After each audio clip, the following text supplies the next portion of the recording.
এখন আপনাদেরকে দেখাবো চিংড়ি মাছের মাথার বড়া। ছোট ছোট চিংড়ি মাছ, বড় চিংড়ি মাছের মাথা সব আমি একসাথে ব্লেন্ডার করে নিয়েছি। তার সাথে আধবাটা মসুরি ডাল, পেঁয়াজ, কাঁচামরিচ সব কিছু দিয়ে একসাথে মেখে নিলাম। এবার আমি একে একে সব বড়া দিয়ে দেব।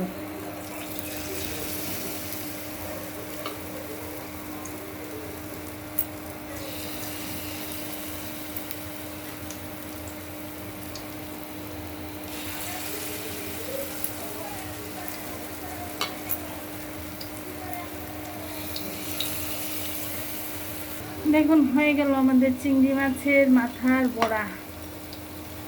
এত মজা লাগে এই বড়াটা, জাস্ট একবার বানিয়ে খেয়ে দেখবেন।